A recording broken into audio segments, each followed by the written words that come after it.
Hello, Chad Payne here, investment advisor with Security First Asset Management, with our weekly market recap for the week ending October 17th, 2025.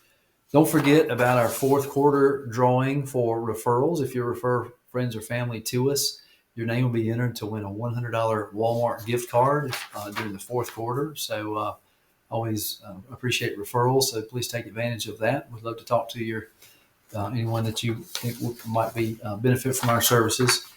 So looking back at last week, we did end domestic markets up for the week.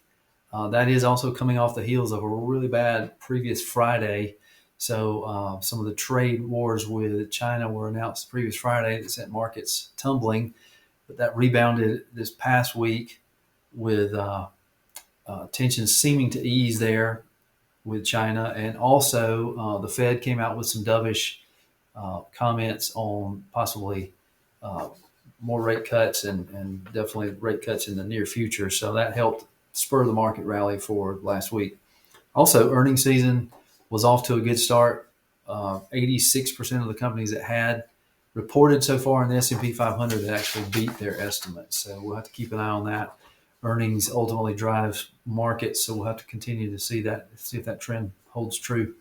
Toward the end of the week, there was a little bit of steam lost in the rally. There was some worries over some regional banks that had exposure to a few larger bankruptcies, one being a subprime auto lender. So there was a little bit of fear that that could be more widespread throughout other banks. But so far, so good. It hasn't really um, worn out so far. The federal government shutdown is still going on. It's affecting a lot of people, a lot of government employees, and also it's affecting some key economic data that markets rely on to get information and make calls on. So we'll have to kind of see how long that's going to take.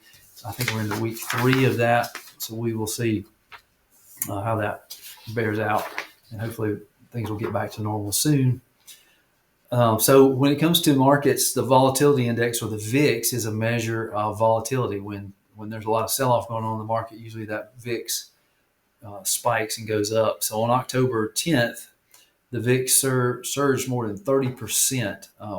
It's the biggest spike since April. So if we think back to April, that's when the first tariffs were announced, and it was a big shock to the system and to markets. So however, the forward-looking returns on the S&P 500 are 2.8% up 1 month later and 6.6% up 3 months later, with a win ratio of over 74%. So just because those markets become volatile and there's a lot of times there's a sell-off, it usually spells opportunity for folks when they can take advantage of it, have the stomach to take advantage of it. So also in my background, I was just showing off our new sign here for the voted best of Middle Georgia. We've already said thank you, but we can't say thank you enough there for helping us win that. We had two gold seals this year in wealth management and financial advisor section. So we thank you again for that.